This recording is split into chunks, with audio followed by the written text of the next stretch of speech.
3, 2. I got everybody pregnant with Barry Katz and Zima. I'm not comfortable with the tone this is taking. If you're undeniable, you will not be denied. If you want to be successful in show business, you get yourself a Jew white manager like Barry Katz. Being a manager is just turning no's into yeses. Creating holy shit moments. Undeniable. You're fucking firing me up, Katz. I love this man. Is there anything else I should know? You're on. What? Now I'm on the air. Barry Katz, back in the house.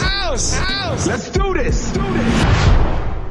Ladies and gentlemen, welcome back to another episode of Industry Standard with me, Barry Katz. Before I get started, I just want to let you know if you want to reach out to me, you can do so at Barry Katz at Twitter or Instagram or at my website at barrykatz.com. And of course, you can subscribe to the YouTube channel and see great episodes left and right on the channel, and I think it'll be very inspirational for you. Today's episode is going to be very inspirational. I'm very excited to introduce a guy who I've known for a long time. It is my honor to introduce you to a tremendous comedian, actor, and a man who does some of the greatest impressions in the world, Roger Kabler. Hey, Barry, thanks for having me. How you doing, sir? I'm okay, sir. I just landed in L.A., and I'm like, okay, we're back. You just landed and you came right here. I didn't. There was an episode at the car rental place, and then before that, there was an episode at the PSA. You know, years ago, I tried to smuggle weed into Bermuda. You know, wait, like what 30 is years the ago. PSA? That's the police at the no, that's security the TSA. area. PSA is when you're going, don't do drugs.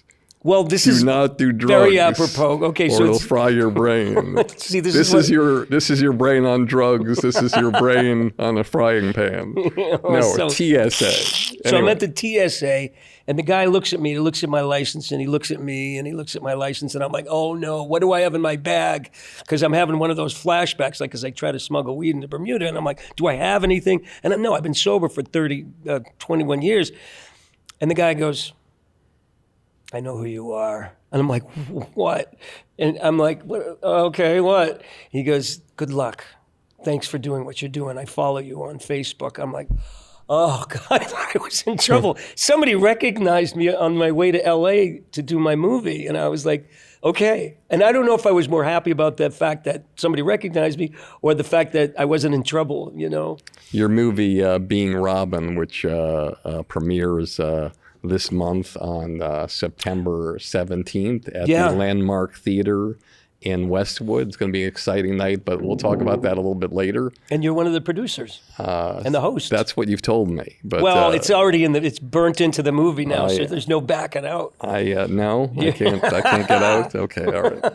Sorry. I'm grateful that you made me a producer 6 seconds after No, you earned it. You've been working your butt off to get the I have celebrities no ass on at the all. I just have a back with a line in it because of what's happening. That's a Jewish thing, isn't it? I got that awful. too. It's awful. It's hard to, and then I get the deal breaker coming in here. I got to try to keep my head up. So the TSA, that happened. Then what happened at the car rental place? So when you go rent a car, you need money. You knew? You think? No, I did it on Orbitz with a debit card. And when I got there, they said, no, you need a credit card, which I get like $50 on a credit card. I'm like Gilbert. I'm going to crash at your house. You don't know it yet. And so I told them I don't have a credit card. Then you don't have a car. I'm like, I need a car. I'm going to go to Barry Katz and do a show. They're like, we don't care. Go, kick rocks, man. So I go out to your assistant. I said, we have to go kick rocks. My assistant Nick, who's doing a tremendous job. A little plug for Nick over there. He's still doing a tremendous job quietly, too. So I call up my credit card and immediately, ping, they said, we're adding more money to your card. I didn't even have to ask. And I hit the right button. My hand was shaking and it hit number 1. And all of a sudden I have money to rent a car. And I'm like, this is a great start. I went from really sweating and almost having a stroke to cool. Yeah, and then you get here and you're like, the minute you walk in, you're all flustered, and then you just say, hey, Barry, do you know of a good hotel I can stay in while I'm here? I made no arrangements. What kind of preparation did you make here? I'm kind of like a talented bum. It's really how you could describe it. I can do things, but I also need money. Could you have any money, by the way? I need to pay I got people. nothing. Are you? Would you rather be a bum or a hobo? What's the difference? I'm a hobosexual. Actually, hey, that's my bitch. You know what I'm saying? I don't know. What's a hobo? I'm going to What's get the canceled difference? in a second here. It's awful. Oh, this is on it's the all, air? It's all perfect. Don't now worry I'm about it. sweating. It's all good. Don't worry. You always sweated. You were like unbelievable. Well, girls like that. They like a little je ne sais frickin' quoi. You know? And you're always like the hairiest guy I've ever known in my life. Well, you know. I'm carrying on for Robin. Well, it could be. It could be. So But what do you mean a hobo in a bum? You can be a bum. Anybody can be a bum. Not everybody can be a hobo. You have to have the bag with the bundle, man. I understand That's that. the hobo. I got it. Okay. So It's not So funny. you'd rather be a hobo than a bum? I was just watching this podcast with Kirk Fox. Not even a podcast. This interview with Kirk Fox and Kevin Nealon, where they were bantering between whether they'd like to be a hobo or a bum. So it was kind of So fascinating. we get to pick that. Well, what about you? What would you rather be? Given a choice, gun to the head. I would rather be a hobo because I think hobos they get to travel in trains and buses all across the country and the world, and they figure out a way to get where they're going, and they're light packers, and I'm a light packer. And You justified your way out of a paper bag, and they get paid really well. Bums don't do as well. Hobos can they get a good thing going. hobos branch out. Bums just stick to a certain street corner. They don't Certain understand that fire barrel. They don't understand that you got to expand your opportunities a little bit more. We haven't even gotten to the paper yet. Day one. No, we haven't gotten to the paper. How much money have we raised? That's an old Robin Williams line. I have so much to ask you, Roger, because a lot of people don't know about you, and Nobody does. I know about you, and I want to tell this story because I think it's a relevant story. Sure. I was running comedy clubs in Boston, and at this place called Play It Again Sam's, and I gave Dennis Leary his own show on Thursday nights. Right. And one day, Dennis Leary's manager came down. I didn't even know what a manager was. And his name was Jason Solomon. And he came down, and I talked to him for a while, and he said, you should come to New York. You should open an office in New York, and maybe we can do something together. And I said, well, let me see your operation. You could work out of your living room too. Yeah. And so he says, I'm at 57th and Broadway. My mother always told me 57th and Broadway, that's the place to be.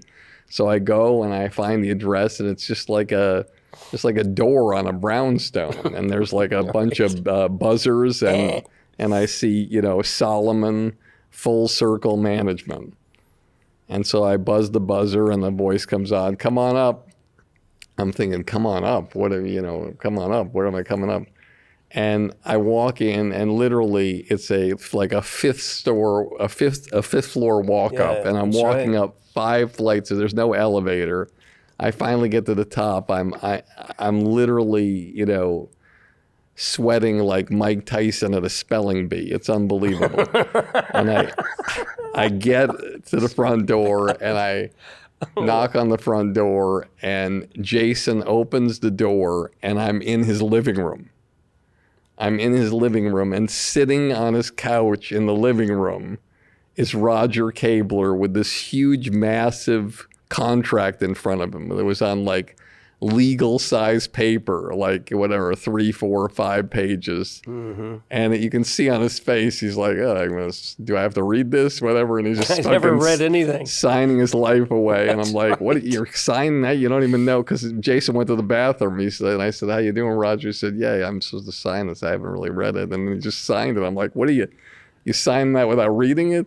Yeah, man, I trust that everything's going to go okay. And so that was my first entrance into New York, seeing Roger Kabler be signed, and seeing Jason Solomon's management office was his living room. Let me tell him what you did for me.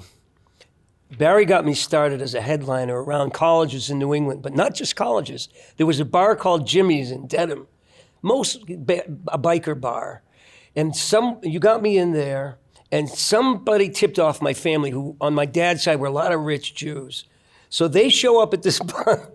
They show up at this biker bar wearing their nicest blinged out stuff. And they're like, oh my God, what is this?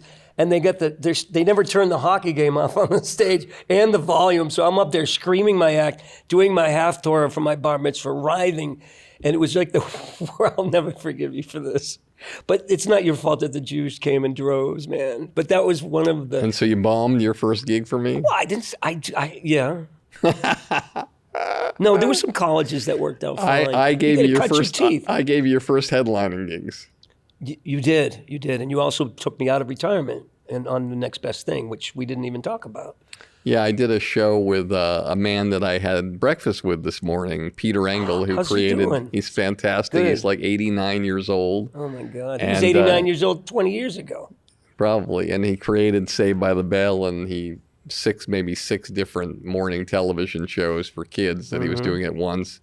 And I did Last Comic Standing with him, and we created another show together called The Next Best Thing, which was essentially Last Comic Standing or American Idol for people who do impressions of other people.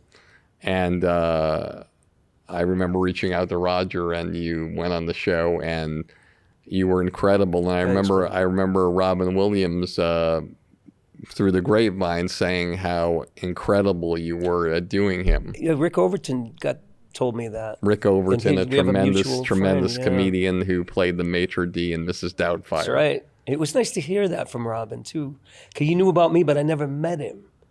I never actually met him in life. Do you think the first time he knew about you was Next Best Thing? Oh, totally. But shortly after he passed, I think he started haunting me in some way that, whether he's conscious of it or not, was the basis of this film that I did, because I felt his presence so strongly after he passed. That Well, when you used to perform in New York, I used to book you at the Boston Comedy Club all the time. And, you would do all these different impressions. Right. And, I mean, the level of destruction of the audience was so incredible. Yeah. And then when you did Robin Williams in that room and you're running off and on the stage with that, kind of floral kind of shirt, and you have all the hair all over your body sticking out all over the place like Robin, and you were wearing the beret a lot of times and the glasses. I think, what's strange is that you never really understand how loved an artist is sometimes until you see like a great comedian who does impressions mimic them and how the crowd reacts. And even that's true of people who are polarizing. Whenever anybody does an impression of Donald Trump, people go f***ing crazy because the people who love him go crazy because they love him, and the people that don't like him go crazy because they look at it as a slam on him. It's usually a lampoon of some kind. I don't do it, but I mean, it's in my head a lot. Now I understand how he sort of he's in my head a lot because there's so much of him out there with the impressions and with the film clips and everything on TikTok about him. He's wormed his way into my head, and I never asked you this before, but when you were performing at the height of everything before all the incredible things happened to you, which we're going to get into, was there ever an impression back then that you were like, God, if I could just do this impression, I would just blow the roof off the place, and you just could not get it. No matter how much you tried to do it, you just failed miserably. Yeah, pretty much everybody. I do 6 good impressions. That is untrue. Well, no, it was. I was doing. What do you perceive are your 6 good impressions? Well, let's just go one by one. All right, one by one. Let's do Robin last. What's the first one? One by one, De Niro, because I can look like so him. De Niro first. You want to give us a little De Niro? What am I, a monkey? I got to do this now. This guy over here, hey, do this, do that. I don't know. Where's the money?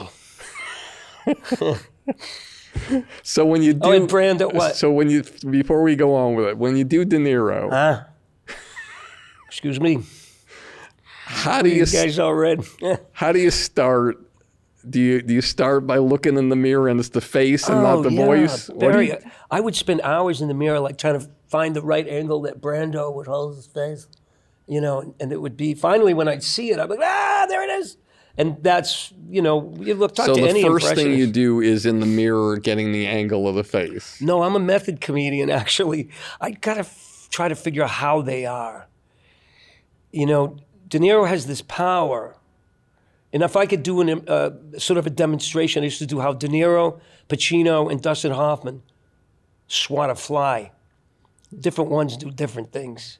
And Hoffman's very, you know, he's got all these little tiny movements, you know, very low and inside, until he blows. And then, you know, Pacino, boom, that's it. You're done. What am I going to do? And De Niro will, what De Niro does, and so I just try to find the psychology How would De and the Niro body. kill the fly? Let me tell you a story. This is a great story. I wish I could walk. Everybody has their thing. De Niro would, you know, the way he kicks the crap out of people, you know, he would do that with the fly, even if it's a fly. He'd just start stomping on it, you know. But I saw Christopher Walken at the Delacorte Theater in New York. Did you ever go there? I Outdoor believe Shakespeare. I have. Now this is fascinating about Christopher Walken because I believe you and Jay Moore had some kind of a thing with. He said, "How do you do Christopher Walken?" I had just broke it on Evening at the Improv, doing a thing called My Six Dads.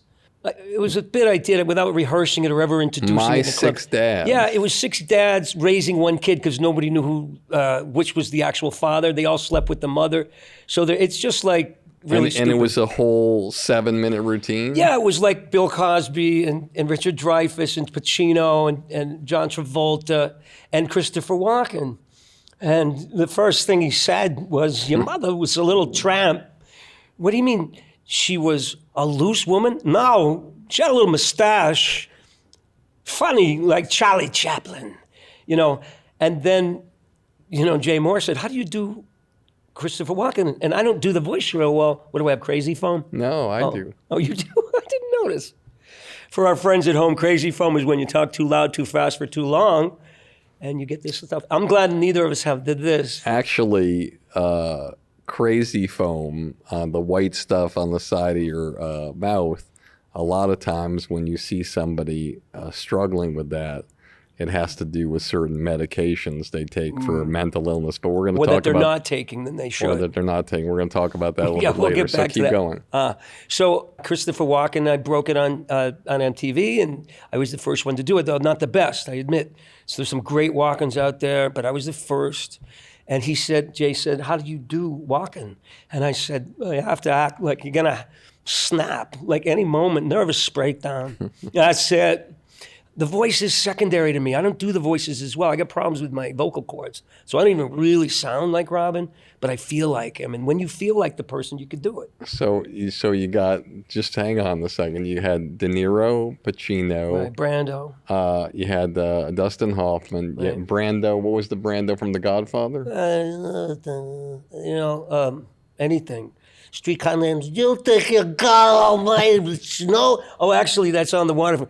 You're a cheap, lousy, dirty, stinking mug. I got to tell you a story. As a lookalike, I got hired to bring a bunch of balloons and sing Happy Birthday as Brando. This is how the bad things got. So I put my tux on. Don't forget, I got to tell you about the Delacorte. I put my tux on. I show him somewhere in suburbia and the blazing sun in my tux, and I'm done up like the Godfather. And I'm waiting for 10 minutes behind this stupid pile of balloons for the guy to come to the door and be surprised. So finally, when the guy shows up, I don't sing Happy Birthday. So what are you doing keeping me waiting like this? No respect. And I come out from behind the balloons and start singing Happy Birthday, right? Happy birthday to you. Happy birthday.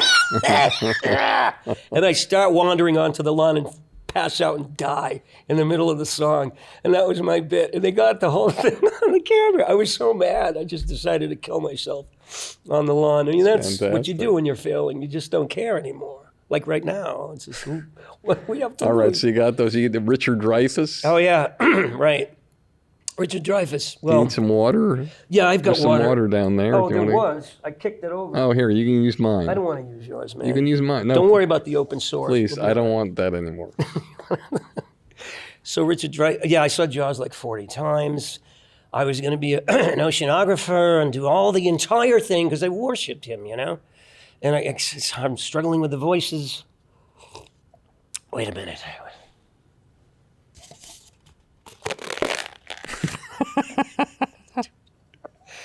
So the Christopher Walken thing at the Delacour, right? The Dreyfuss, you didn't even do. I can't right now, okay? For Christ's sakes, I have a problem with my voice. Don't you understand? Whew. All right, so what else was The Delacour Theater. Okay. Christopher Walken was playing Iago, and Raul Julia was playing Othello. We'll never get to the interview. So Othello's like, "During Shakespeare, and I was rage," and Christopher's like, "I think Cassio's blanking your wife." Really low and inside, you know? Like a brilliant performance, but done like an American actor. Then this squirrel jumps up on stage because it's outside, and who knows? Stuff happens. The squirrel jumps up on stage in front of Christopher Walken, and without ever even looking at it, he starts stalking the squirrel, walking slowly towards the squirrel, doing his lines. Squirrel's terrified. The whole audience is seeing how he's stalking, terrorizing the squirrel without ever actually looking at it. The squirrel's like, "Ah!" And he keeps taking these little steps towards the squirrel. It's the best acting I've ever seen because he never looked at it. He knew it was there, and he menaced it slowly, Incredible. stalking it. What were some of your other great impressions? I don't know about great ones, man. I started out doing, I'm probably the only one that does Anthony Hopkins. When I saw him in Magic years ago, I thought it was funny. It wasn't funny at all. It was really disturbing. I'm fine. And then, you know, he gets older and he's more, you know, centered in other things.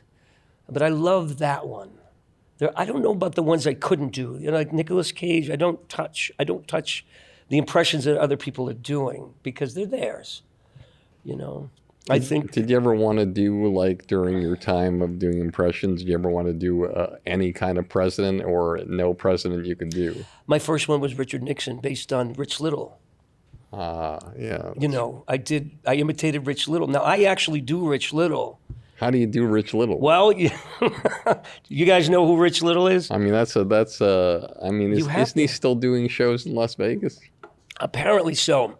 But you have to take his three staple ones, which is Jack Benny, John Wayne, and Carol Channing, and somehow you come up with Rich Little. I don't know how it works. It's not really working, is it? So No. I told you I don't know how it works. Fantastic.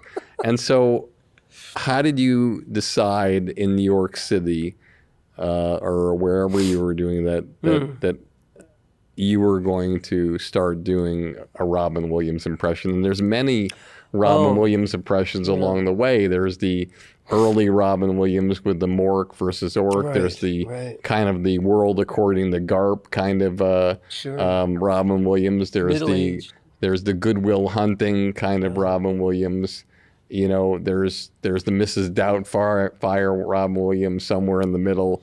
So how do you, when you're doing Robin Williams and you're doing a character that, not a character, but a person that has so many different nuances, like, how do you decide for the audience, or when you're performing for the audience, what you start with, then which Robin Williams you go to, then how you get to that, and how do you decide how to do that, or is it just stream of consciousness? Yeah, I don't decide. I get out of the way and do it. I just let him do what he's going to do, because when I try to control it, so I'm doing a 45-minute show, and I know in the end it's going to be... I should say, people should know that because of the popularity of this film and what's been happening, you've been doing many theater shows across the country, a Robin Williams show across the... Well, yeah, I've been doing it for quite a while. It was before the movie came out, I was doing it. And the movie has a lot of clips of the show in it. But early on, I try to control the action. I had written a bunch of material in his style. and did the show, but I try to control it and direct it. And I felt Robin had this brace on him, and I couldn't really cut loose. So finally, Robin would just, we'd be backstage, and he'd go, "Okay, you stay there. I'll be out." And enjoy, and it was just, I just observed and let Robin do whatever characters he came in and out of, the way he did. And I don't think I have... So you kind of let him channel through you. I mean, yes. Like with your other impressions, Yeah. like Richard Dreyfuss, you never said that Richard was channeling through me, but when you were starting doing Robin, I'm talking about early New York City. Yeah. You thought he was something was channeling through you. I think there's an identification, Barry, that you kind of know where this could go anyways. It's an entirely different thing when you're being haunted by a Robin that's passed, because there's something else there. And that's another thing, but I'm talking about in the beginning. So like which Robin was the easiest for you to master? Was it the Mork Robin? Was it the beret with the glasses Robin? Was it the older Robin? The more thought-provoking Robin? Like which one was the easiest to master? It's interesting because when obviously when Mork and Mindy came out, it was all this, everybody doing this, yes, and I don't even do that. I mean, I can. So those were that was like a... Oh, everybody's saying, yeah, oh, look at this. Wow. That's it. That's the gig, But watching him and studying him over the years and listening to his act, baby, he's all over the place. He has many things that he does. Oh, yeah, it's really something. And he has all these characters living inside of him that maybe they take turns, It's just not really... He's very disciplined too as a comedian. He was, and there's set material, but then he goes off. So from studying him, and this is something that I don't even think about. So if you were to study every stand-up piece he's done, every acting piece he's done, and then every talk show sitting down where he does a bunch of things, how many different voices or characterizations did you discover that Robin had done in his lifetime? Oh my God. Well, I mean, if you enumerated them, certainly there's so many shades, there's so many accents. He is so character driven. He is a channel for all these characters. So it's immeasurable because he does gay people from the South, you know what I'm saying? He does other guys, rednecks and things. And it's innumerable. He does black women, black men. He does Middle Eastern guys, Israeli guys, Indian guys, totally California dudes, And that's the hardest thing to master is his version of, and little kids. Yay! He does all these different little kids. Some of them have raspy voices. Some of them sound like they're infants. There is an immeasurable amount of stuff, and if I, on a good night, find myself able to do that and think, it's a good night. But what happens really with Robin, we talk about the psychology of the actor or the comedian and how he is. He's an addict at his very core, addicted to laughter. So when you and I were laughing, we're both getting red, where adrenaline and endorphins are pumping because we're laughing. And that was Robin's drug of choice. So for me, after he passed, when I'm doing a show, I said, it's not just a show, it's a seance. The more these guys were laughing, 100, 200 people, 300 people, the more Robin would come out and play. And that was something I noticed within myself. I get really creative because they gave me permission. And I'm sure you've seen this a million times with comedy, with other comedians. I have. So what's fascinating is just thinking about the one-person show that you do, and I've seen the footage of you in these sold-out theaters. But what's weird about it is that normally a one-person show, it has like a script, and it's like, okay, this is the first act, and this is what we're doing here, and then there's the blackout here, and then this is the second act, and then but it just seems like you're just, I don't know, the crowd's giving you standing ovations at the end, but it just seems like you're winging it. Well, it's a little sloppier, I think, than Robin, but stuff happens if you're open to it. But I mean, does your one-person show have structure, or is every single one-person show completely different from the other one? It's very structured. There's definitely a spine. There's a set list, which I'll try to stick to. But again, the more I try to control it, the more I lose Robin. And then there aren't happy accidents as much if you stick to the script. Like I was doing this show in Florida, and this drunk woman said, "Why don't you have a drink with me?" I don't drink anymore. So as Robin, I said, "Well, I don't drink anymore, but I bet I could eat you under the table." And her husband got up, and I'm like blocking out the light. I'm like, "No, that's not what I meant." And I realized it was a moment of pure comedy gold, and I didn't mean it. And those are the happy accidents I think we look for if you're open. And I use it in every show now because it is worth keeping. The show itself, when I've seen it, I just want to talk a little bit more about it because it's really fascinating to me, because it's like you see the audience and it's like they're davening like a rabbi. They're laughing so hard. And then other times they're just staring like they're watching a ghost, like they're with their mouth open. And then other times they're crying. Yeah.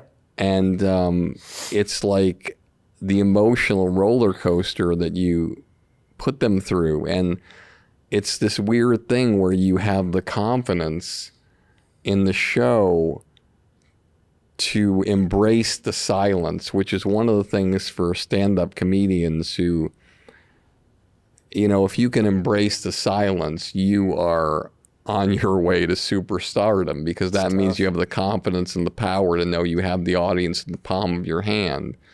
And the more you wait with the silence, the more you're ready to fucking hammer home that next thing. That's absolutely right. And there's a lot of these amazing points in the show where it's like, what's going to happen here? And then there's that thing you do that just makes them laugh again. It's like you're just completely like, they're on a roller coaster of emotions. I am too. And I think that's what they're experiencing. I allow myself as Robin and as a witness to what's going on stage, myself, allowing that experience, because I'm having it. I'm experiencing him, and he's experiencing life through me. And that communion is what creates an experience for me. So the audience isn't just watching a set thing. They're watching a performer having an experience. So I think it's more like performance art. And check. It's more like you don't have to laugh. It's okay to go to this particular show, because in the second act, it's very structured. It's called Overactors Anonymous. Robin's not in it. It's Godfather the Musical. It's Who's on First with Deniro and Pesci. It's structured pieces. But in the second act, Robin can come in at any time. He sometimes intrudes. He'll be like, "Hey, still here?" And I'm like, no. But I do a tribute to him at the beginning of the second act, and we talk about it. We talk about the experience. It's a vital part of the show, because we do a toast to him, because that's what we're all there to do. And it's like Cindy Williams saw me do an early version of the show, and she just hugged me and said, "I feel Robin." And all I could muster was, well, that's what I came to do. Hey everybody, it's Barry Katz, and I wanted to talk to you about Blueprint for Success. This is a community that I put together during the pandemic to help all artists of every walk of life in the entertainment business. No matter where you are in that part of this journey, it's designed to help you. There are podcasts with people that will inspire you, like Kevin Hart, Judd Apatow, Bill Burr, that you can't find anywhere else but on this program that I've interviewed, to times where we get to talk to executives in the business that you would never have access to tell you what you need to hear and to answer your questions, to all sorts of different videos and master classes designed to help you get to the promised land. That's what the Blueprint for Success is. Doesn't matter whether you want to be a stand-up comedian, a sketch performer, a podcaster, an actor, an actress, director, writer, social media person, whatever you want to be. I've been doing this for 40 years. I've had the honor and been humbled to represent people like Chappelle, Wanda Sykes, Louis C.K., Dane Cook, and probably over 20 other people who went from a studio apartment to being a multi-millionaire and a household name. And I want that for you, and I wanted to take the time with this program to be able to help you on your way there, to get there and to heighten and increase the trajectory of your career. Blueprint for Success is the way to go. I'm proud to be a part of this program, and I'd be proud to have you to be a part of it too. So we're going to talk a lot about the movie, but I want to just go way, way back.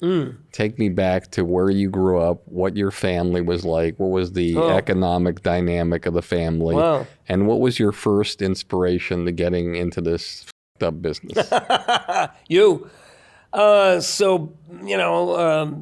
Lower middle class, suburban Massachusetts, Framingham. My father and my mother really loved theater, and they wanted me to sort of experience that. And so I did shows I don't know if you remember the Chateau de Ville, but I was 11 years old when I started acting. I was in The King and I in an equity production. It was very glamorous. And then my father would bring me into the living room and show me Copycats, which is Frank Gorshin, Rich Little, Marilyn Michaels, doing these impressions. And the Chateau de Ville in Framingham wasn't just it wasn't a shitty venue. It was a venue where, like, if Rodney Dangerfield came into town, he would play the Chateau de Ville. Yeah, it was even cool. Carson would play the Chateau de Ville. It was very but I mean the chandeliers and the elegance. It was very elegant, and I was 11. I was just blown away. Framingham was an Italian neighborhood. Well, what am I gonna do? I gotta work for the man, you know. Hey, come here, kid, come here. Did you see that Richard Pryor? What's it going to? Anyway, we're working for the mob and at 11, and I went on to do other things. I worked and I did plays, and at some point I decided I wasn't very masculine, so I dropped it and I went to be a fisherman out of Marblehead, and I happened to work for Bob Brown, who owned the Andrea Gale, Perfect Storm. That's part of my story too. So I was a fisherman when I was 18. You worked for the guy who owned the ship from the Perfect Storm. Yeah. He wasn't the captain. He owned the boat. He was the bad guy. So I worked for him. I went on one trip, and we hit such a nasty storm. I said to the other guys, if I ever see land again, I'm going to be an actor. And they weren't very impressed with that. They don't want to hear it. They're like Hell's Angels. I was terrified of them. So you leave Marblehead. Where do you go next? As soon as I got off the boat, I started heading towards a serious acting career. Where? I did a couple plays, including Equus in community theater. Where? The Vokes Playhouse in Wayland. God, in Massachusetts. Yeah, Massachusetts. But then I got serious and I went to New York to study. Okay. And I studied with Sanford Meisner. The Meisner technique. With him himself. You studied with Meisner? Yes, I was one of the last of his students. How old was he at the time? Oh, he was smoking through his blowhole. Are you kidding? What's your independent activity? And I got great stories about him. You studied with Meisner himself. I love all these snot-nosed that goes, I studied the Meisner technique. I'm like, I was in his class. I watched him. He was amazing. Scary dude. Tell our audience 3 things that you learned about acting from Meisner himself. Listening and answering. You are tuned into the other person. You're fascinated with the other person. That's why we're having an interview, because I'm not that into me. I'm really into us. Listening and answering, receiving and giving back, and not, his whole thing is very intuitive. And then but just to stay there for a second. Yeah. So what would he say if you're doing a scene where 2 characters are arguing and there's no listening? The argument is supposed to take place where people are talking and interrupting each other. People. So how does he justify listening and answering in an argument? you're indicating you're not listening to your partner. Sit down. He smoked out of his hole? It was horrible. No, the smoke came out of his hole. There was this thing that happened with he was brilliant, okay, but he would sop up his blowhole and put the rags in a desk. And one day we went up to that classroom with a different teacher, Phil Gushy, and Phil used to just get organized, and we're all sitting there waiting for him to start, and he opens the drawer, and he goes, ah! And everybody knew that all those snot rags are in there. Am I the only one that thinks that's funny? No, I'm going off your reaction. You don't think it's funny. I'm just fascinated by this. So, okay, what's the second piece of advice you could tell our audience that Meisner told you? Well, the Meisner technique acting. has to do with imagination. More than torturing yourself like Pacino, you find a way. By the way, I think all good acting is a toolkit of different schools, including your own technique, creating something for yourself that works. I don't think I'm a particularly good actor, and I've always wanted to be.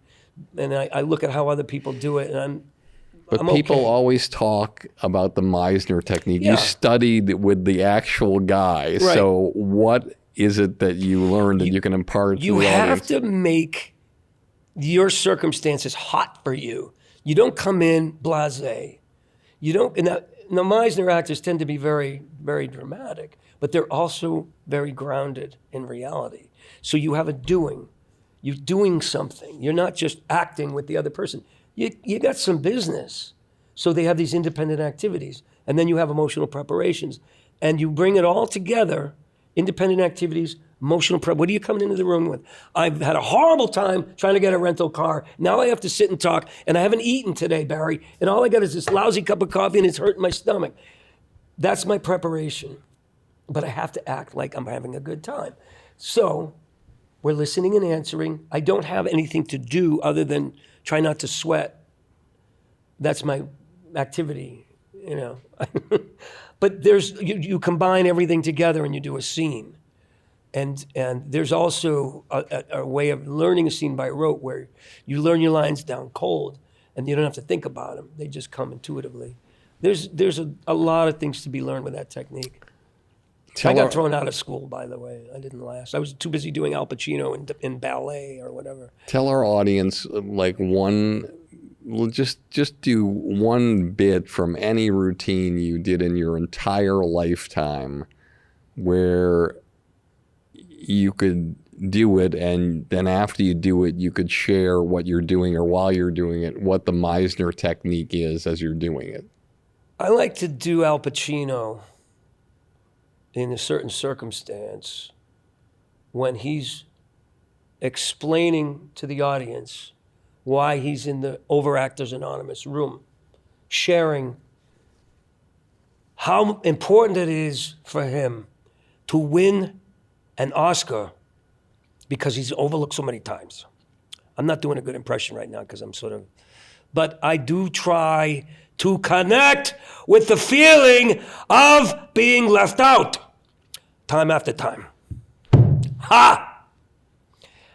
Then, when we chew the scenery, we claw our way to that Oscar. We could stand there in front of the entire world and go, say hello to my little friend. Okay, because that's what that means to him. I watched it. If I can't get up and sort of rant, you know, it's just trying to connect with how he feels about it. That emotional preparation, whipping yourself up into that thing that he does. And I do Dog Day Afternoon. I do Scarface. I do Hoo-ah! You know, all those little things mixed in, but it's grounded in a desire to win the Oscar. So it's Meisner, but it's also that impression with all that clowning. A lot of clowning. Got it. So I see that you had enough of that now. See, I'm listening and answering. So you're studying Barry's the had Meisner enough. technique, and then what's the next step in New York City? How do you get into stand-up comedy? Well, I did a play for a gentleman named Robert Patrick. He wrote Kennedy's Children. I don't know if you remember that. Do you remember that? Mm-hmm. You do. Far out. Very culturally adept. he cast me in this play. Now, I'm not homophobic, but he cast me in something brilliant called Michelangelo's Models. And I was going to play a really great part. And he called me and said, we're going to do something else. We're going to do a gay play called Blue is for Boys. You're going to be the tough guy. So I did it for like 6 months. And it was time to do Michelangelo's Models. He folded up shop and the circus left town. And I was like, that's the last play I did. So I decided to do stand-up. Well, what does that have to do with stand-up comedy? Because I couldn't stand the theater anymore. No, but you could have been a welder. Like, why stand-up comedy? We're going back to Boston. When I was 18, I tried stand-up for the first time. Where? Comedy Connection. Got it. Wait, an open mic night. Open mic night. Okay, what happened? Gallagher, what's his name? Jack Gallagher. Jack Gallagher was the host. What happened? My first time out, somebody had an epileptic fit in the audience. Did you know about this? No. Yeah, I'm standing there. I'm doing a pirate for Miller beer. The last, shit has been scuttled. The last scurvy dog tied to the yard arm. Now it's Miller time, and this guy starts flopping around on the floor, and I thought he was heckling, so I kept going. I just kept because I thought he was a heckler, and then people go, "Oh my God, call an ambulance!" You hear all the chairs. I have it on cassette tape. It's really weird. So how did you end your act? I ended it by sitting down on the stage like James Mason in A Star Is Born, like this. Like, okay. All right. So did you want to go on after that again? I went the next. They had me back the next week. And how was that? It was great. I did like a bit with Cheech and Chong doing a version of Frankenstein, where Jack Nicholson's the monster. You know how he comes out of the electroshock, and Cheech is like, "I'm making a monster and it's looking fine. I think I'm gonna call him Frankenstein." Yeah. Hey man, far out. What's that? Yeah, I'm making a monster, man. And Jack Nicholson comes out of it, and the Phoebes Brigade, you lunatics. And that's the kind of thing I would do, like everybody else, putting them in different, So you're killing. The audience loves you. I don't know at that point, I gave it up and went to be a fisherman. Why did you give it up? Because I did 2 or 3 of them. I did Mr. Magoo as God. And Mr. Magoo as God. He was standing on a chair, and doing whatever, Mr. Oh, Charlie, Charlie, whatever, Mr. Magoo. And I just wasn't going anywhere, so I went to be a fisherman. All right, so you're in New York. You decide I'm going to do stand-up again. And where's the first place you go? Wow. Where's the first place in New York? It was weird. I did cabaret, right?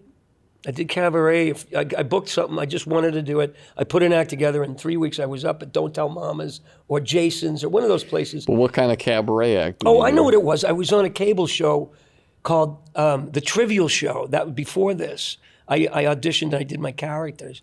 And they had Grandpa Munster on and Spike Lee. Al Lewis. Al Lewis was on. And I got to do my Columbo with him, and he got annoyed with me. You did Columbo? Yeah, I did Columbo with him. And Peter Falk. We're both sitting there with cigars. We're both chomping on cigars. It was nice. And Ben Stiller came on with his mom, just because they're friends of friends, and we were all on there. And then I decided to put an act together, and William Morris came to it. And William Morris, they just threw me against the wall to see if I would stick. So they came to see you. They came to my cabaret show and signed me based on that. Wow. So next thing, I'm opening for the Spinners in Atlantic City. Get the No, I'm in fucking right here. And I mean, that's a huge theater, the Spinners. But see, 500 black people sitting there watching me. See, this is how you know the bomb, Gary. I know you've probably seen some people bomb, but the inside of a bomb looks like But this is the biggest gig of your life. Biggest gig of my life. Oh, my God. I'm opening for the Spinners. I've only been a stand-up for like 4 months. I'm doing John Travolta. I'm doing all these Italian characters, right? And there's like 500 old black people out there. And so this is how you know it didn't go well. The first night you show up, there's a gold plate with your name on the dressing room door. I'm like, this is for me? Oh my God, the little Jew that could. And I open the door and there's fruit and cheese and wine and cold cuts, all the stuff we love. And I've got this for me. And then I went out there and did all my Italian, and the black people were like, I don't know what he's doing. And I'm picking up my costumes and sweating, and just the next night is a 2-night engagement. I go back to my dressing room and I open the door and there's like a warm bottle of soda in a cup. How was the second night? I didn't have high expectations that it would be much Did better. William Morris drop you after those two? No, we had more fun. Where else did they book you? They got me opening for Cher in Ottawa. You opened for Cher. So I opened for Cher in Ottawa. I told this on the Tonight Show with Jay Leno.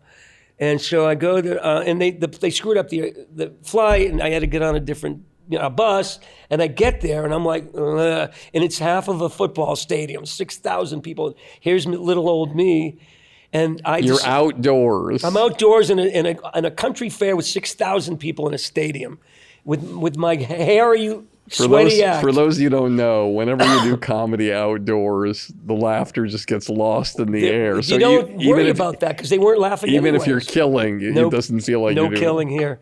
Are you sure you want to do this anymore with me? So you bombed on that show? No, it just started badly because I see that I'm in front of 6,000 people at a stadium, so I started, let's do the national anthem. And I'm like, come on, everybody up. Where's your patriotism? And it was like 2 weeks later when I realized I was in Canada. Oh, my God. What an idiot.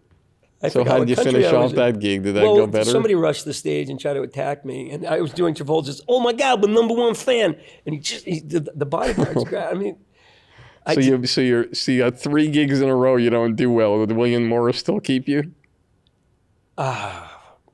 Did they still I don't want to say anything bad. They still keep booking you? Well, no, that was about it. That was the last. But I ended up getting a sitcom. I got in Carol Burnett. They did that. Okay, so you're not doing well in the live appearances. So they stopped booking you. Not the big ones. They stopped booking. They don't want me on the big ones anymore. What did they do in comedy clubs? The worst thing you can hear as a comedian is your manager calling the next day going, what happened? Did you ever make one of those calls? Many times. So tell me one. Give me a good one. Oh, I can't do it. This is about you, buddy. No, come on. It's Meisner, listening and answering. Share the time. I won't push it, but I remember one time I was representing this comedy team named Red Johnny and the Round Guy. John DiMaggio was the voice of Bender in Futurama. And this guy, Tim Regan, who was a funny comedian as well. And they did this like beatboxing act. And they had a show on MTV. But I knew this great comedy team named Cato and Moran from Rhode Island. And, I felt like Red Johnny and Round Guy were getting a little bit too cocky. So I had them go on and headline after Cato and Moran in Rhode Island in Cato Moran's home state. And they fucking died a miserable death. And that's when I made the call to them. Hey, what happened? What you know what happened. Hey, you wanted the headline. I mean, you put us there in front of those people. There was their home crowd. Anyway. So why am I thinking you need me on that wall? So oh God. So you're doing the personal appearance. Do you do headline comedy clubs or no? Oh, I was headlining all over the place at that point. So how were the comedy clubs? William Morris booked me. It was Jason Solomon. So William Morris stopped booking you. Well, they didn't book me any more big gigs, but I was getting a lot of comedy gigs and then TV. Tell me some comedians who became massive stars that were your feature acts at the time. Okay, so first of all, Daryl Hammond opened for me. Daryl Hammond opened up for you. And so did Sarah Silverman in Princeton. So that was cool. It was, I don't know, one of the college towns. And so I was like, she was 19. She was a skinny kid. So I was headlining those. And then I became a feature act for people like Brian Regan and I'm trying to think who else is, Ray Romano. And I think we were in Atlantic City. But Brian Regan and I took a helicopter ride around Niagara Falls, and we had a blast, And then he went on to be Brian Regan, and I ended up with like a needle in my arm because I couldn't handle Hollywood. I just had no skin. 1, 2, 3, 4, 5, 6. 6 degrees of separation. All right, 6 degrees of separation. I'm going to mention some names or things, and tell me what comes to mind. Could be like a short little sentence, a few words, whatever it is. Rhythm and blues. Big disappointment. It's a sitcom I got cast in 1992. Opposite Martin Lawrence's first sitcom on Fox. Another radio show. I played a white guy in an all-black radio station. The Rodney King riots broke out. We fell apart quickly after 6 episodes. That was a really big disappointment. But it was also a great opportunity. We made a terrific pilot. Jay Leno. Well, he had just come off the thing with his manager. When they fired Helen Kushner. Helen Kushner. Jay Leno, I got bumped the second time I went out there. I got bumped because Ross Perot went on for 3 segments, and I stood at the door to the stage, and I almost burst out onto the door going, "What the hell are you doing 3 segments for? Don't you know I got to pitch my thing?" And I didn't do it because I would have been tackled by his Secret Service guys. So you never did The Tonight Show? I did it once, but the second time I went on, NBC was mad at me because the first time I had a new baby, and that's all I could talk about. He said, "Didn't you do a show or something?" I'm like, "Oh, yeah, I'm in a sitcom on NBC. Duh." Arsenio Hall. So Arsenio Hall was interesting because I was backstage at Arsenio Hall and found out that my show was canceled just before I went on. So I went on and announced that it was canceled. And I said, "So what do you want to talk about?" I'm like the least famous person you ever had in your show. Halle Berry had been watching this and got in touch with my people. And we had lunch. She wanted to do a show, look at a script. And I was like, "Halle Berry!" And we sat, and I didn't want to eat a pizza, So I got a dandelion salad. And I decided to do the lizard thing, like to Halle Berry. And she thought it was a riot, and she choked. And before I could get up to help her, people were smacking her on the back, and that was the end of me and Halle Berry right there. It's really sad. I regret that, too. Carol Burnett. Oh, Carol. The sweetest moment I had on that show was, she let me warm up the audience. It was great. So you were a cast member on the Carol Burnett show? The last one. Yep. 91. And you also warmed up the crowd. Yeah, I got to warm up the crowd and meet some groovy people. But the sweetest moment I had with her, because after I did a scene with her, they were like, "He's not ready." So they let me warm up the audience, but we were all dressed up in tuxes and tails and gowns, and we were waiting for the show to start, and I took my hand and put it out to her, and she took my hand, and we did a ballroom dance together, away from everybody. We never said a word, but we just danced so beautifully for a couple minutes, and I just bowed. And it was like one of the greatest thrills of my life. Incredible. She was wonderful. The moment you realize that you're sick and tired of being sick and tired of alcohol and heroin and whatever other drugs you're using, and 24 hours beforehand to when you decide to make a decision to change your life. Talk about that. The last drugs I did were speedballs. I wasn't shooting them, but I was doing heroin and cocaine. And it was Mother's Day, and I passed out in a plate of Chinese food, and my wife said, "What's wrong with you?" And I admitted that I was on heroin. And the next day I woke up and I said, "My son is going to find me dead on the bathroom floor any day now." And I didn't want it anymore. That was my aha moment. And my sponsor and 2 men came in and sat on the bed and said, "What do you want to do?" Which is the most powerful thing you could ask. Most powerful thing is, what do you want to do? What do you want to do? And I said, "Get me out of here." And I meant, get me out of this. And they took me to rehab. And on the way to rehab, my sponsor said, I said, there's some things that I want. And he takes his box of Marlboros and he breaks off a tiny little piece and he says, "Here, write it on this." Fantastic. I got sober there, here in LA. 5150. Describe to the audience what that means if you don't know. Yeah. And how you got to be assigned that number and what your experience was each time you did. So I went to a psych ward a few times. So the 5150 you're being committed. Is when you're a danger to yourself, right, or you're a danger to others. I had this habit of finding sharp things and cutting my arms with them, but not so you were not to die. You were a cutter. I was a cutter, and one day I cut a little too deep, and I took it to them, and they go, "Well, we're going to hold on to you for 72 hours." And they gave me a cupcake, and I stayed there, not of my own will. But I did go in and get patched up, and But you went in again. That was, I think, the second to last time, but I really needed medication. And I had such a hard time getting sober, and I needed something to do. And I really, if you need to get sober, you can't just get sober and hang around meetings. You have to have something to do to fill that giant hole that drugs and alcohol left in you. So yes, you can say, God help me, and go to meetings and make coffee. But in addition to that, I started painting. And when I started painting, I stopped cutting. I needed something to do with my hands.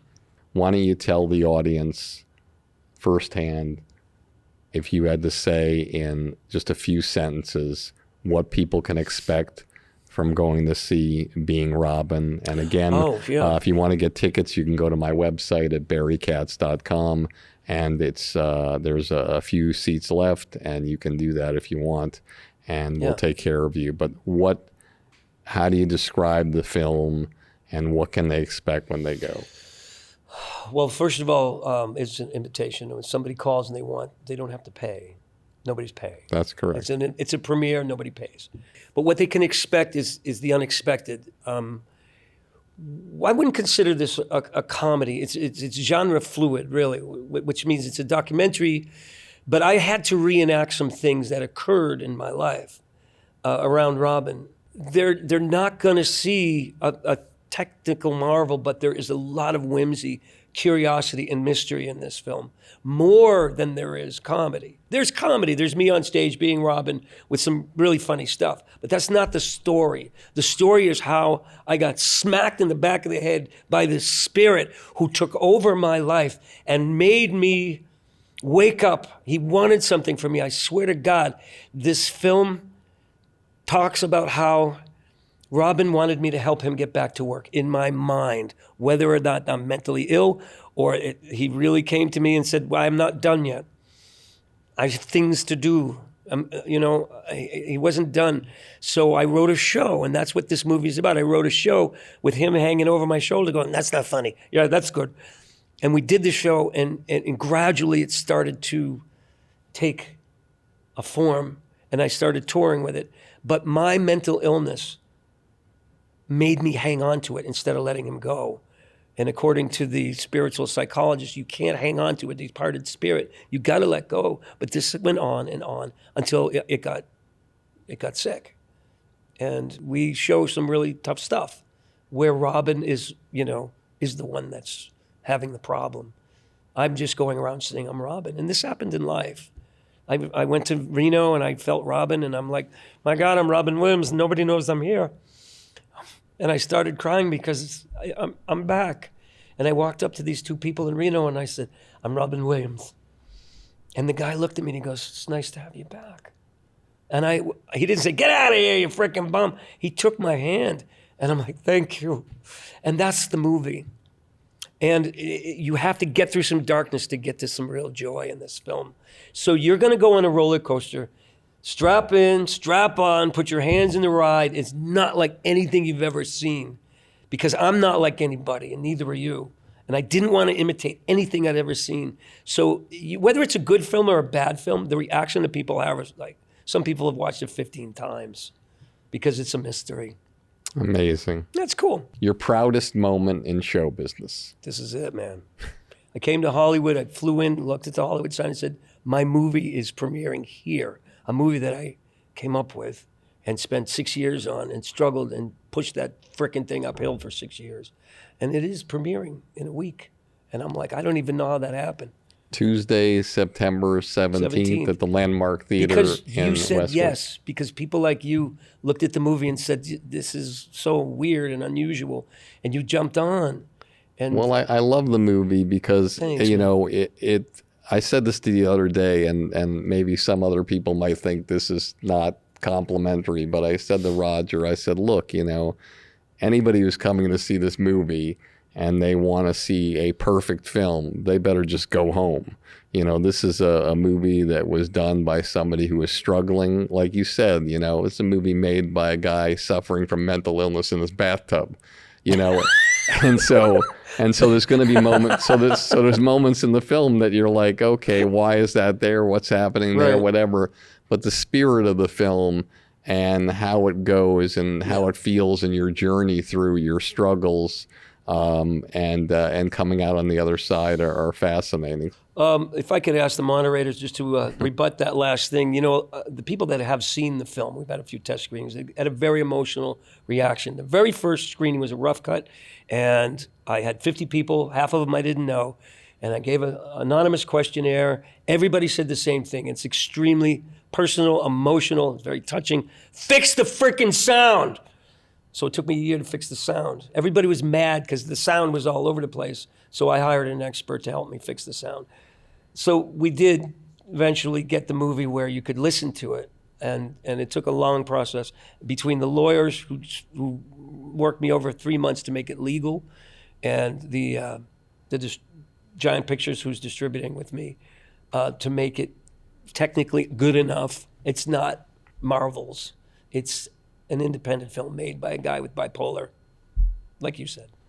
Not in my bathtub, actually, though. So I'll say nice that image, though. Your biggest disappointment in show business and how you used it to fuel yourself to the next level.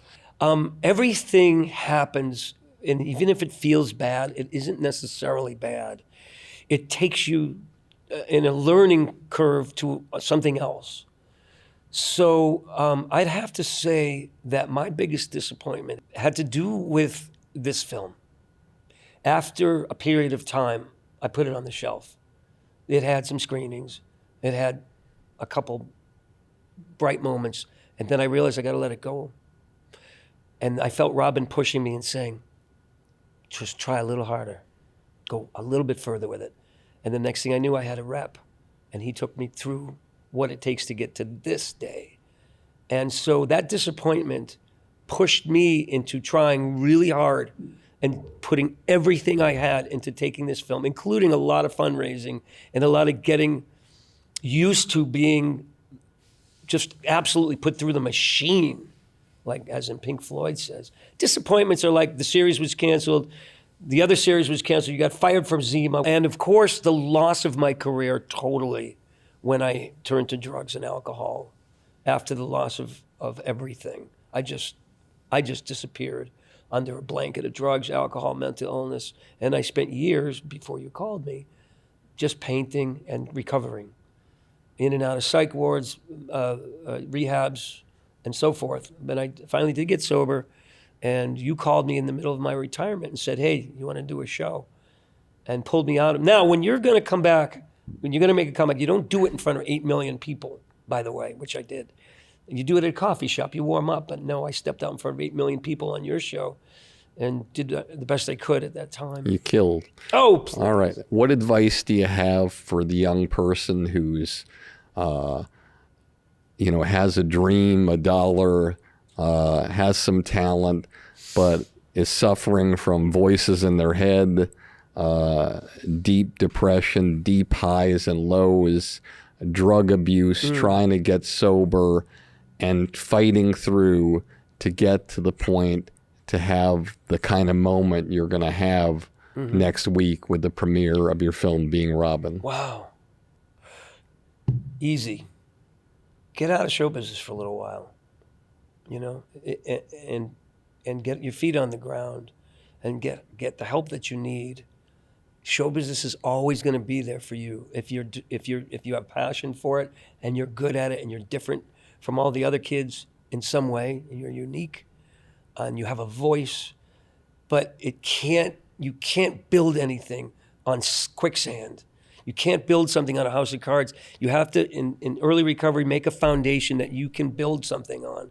And also have something else to do, which I didn't. Everything rode on this one hand. And it fell apart. The dealer turned over a blackjack. It was horrifically grievous to me to lose my career. But I found something else to do, which was paint. And that sustained me. When that big hole was left in me from losing my career, I found that painting sustained me until I could come back. And you were very instrumental in that. And I was able to come back. I couldn't be in this career and not do drugs before. And I've been in this career now again. My career, it's been a 10-year comeback, and I haven't touched anything, and I haven't wanted to. All I've wanted to do is work and improve. And and take it easy on myself. We are so driven to perfection, to getting somewhere, we forget that we're people, and we have to back off and go, you know what? I'm just a person trying to make something happen, but it doesn't have to happen all at once. The biggest mistake, I think, are people that, like Amy Winehouse, who stays in it when she really needs help. The best example is Robert Downey Jr., of somebody who backed away from show business, got sober and sane, and came back to be the highest paid actor, like, in modern times. That's a success story that anybody that you're talking about should really learn. Get the hell out and get well. There's so many comics out there trying to drink, smoke, party while they're doing stand-up, and you think that is the romantic ideal, but it's actually very destructive, and it doesn't get you anywhere in the career in the end. Awesome. Roger Kabler, this is amazing. Thanks, Barry. Thank you so you much. so I much. love you. I'm so you. grateful.